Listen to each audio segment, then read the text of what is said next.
আসসালামু আলাইকুম, সবাইকে ওয়েলকাম জানাচ্ছি আমার চ্যানেলে।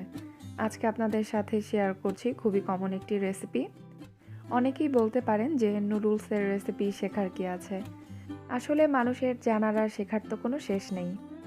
আজকে যে পদ্ধতিতে আমি নুডলসটি রান্না করেছি, এভাবে রান্না করলে আপনাদের নুডলসের টেস্ট হবে দ্বিগুণ, আর সেই সাথে সময়ও বেঁচে যাবে। অনেক অল্প সময়ের মধ্যেই আপনারা নুডলসটি রান্না করতে পারবেন।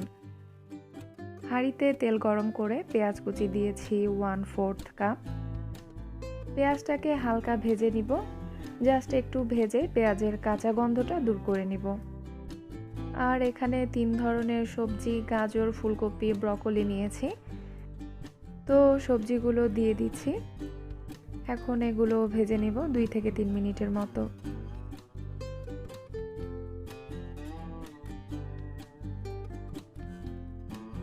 কাঁচামরিচ দিয়ে দিচ্ছি 3টা। আপনারা যে যেরকম ঝাল খান সে অনুযায়ী ঝালটা দিয়ে নেবেন।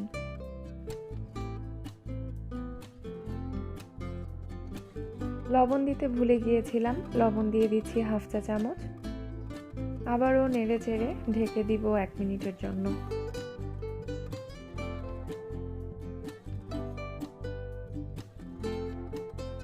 এক মিনিট পর ঢাকনাটা খুলে সবজিগুলো নেড়ে চেড়ে একটু সাইড করে নিচ্ছি।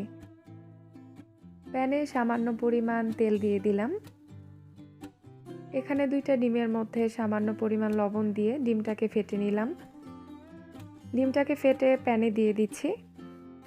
এখন ডিমটাকে স্ক্রাম্বল করে নিব।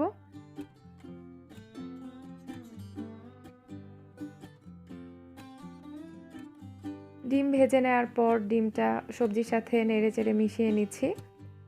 তারপর এর মধ্যে নুডলস দিয়ে দিচ্ছি। এখানে আমি 3 প্যাকেট নুডলস নিয়েছিলাম। পানি দিয়ে দিচ্ছি 2.5 কাপ। এখানে আমি গরম পানি ব্যবহার করেছি। আপনারা চাইলে ঠান্ডা পানিও ব্যবহার করতে পারেন, তবে গরম পানি দিলে নুডলস রান্নাটা আরও দ্রুত হয়ে যাবে।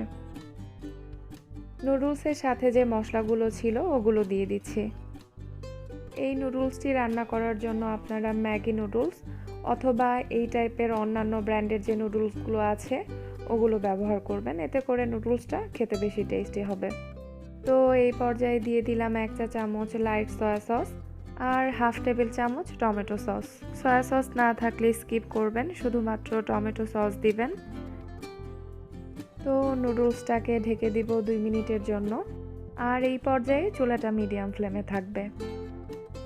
2 মিনিট পর ঢাকনাটা খুলে নেড়ে চেড়ে দিচ্ছি।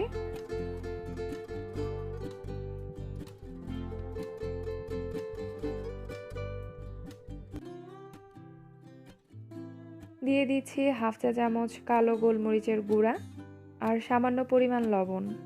নেড়ে চেড়ে মিশিয়ে নিচ্ছি। নুডলসটা কিন্তু অলমোস্ট হয়ে গেছে।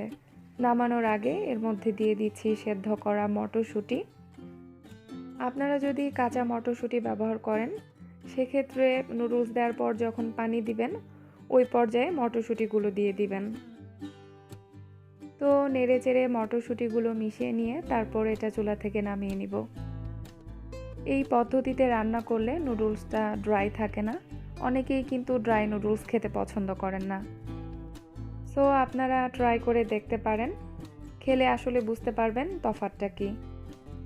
আজ এ পর্যন্তই। পরবর্তী ভিডিও দেখার আমন্ত্রণ জানিয়ে শেষ করছি। সে পর্যন্ত সবাই সুস্থ থাকুন, ভালো থাকুন। আল্লাহ হাফেজ।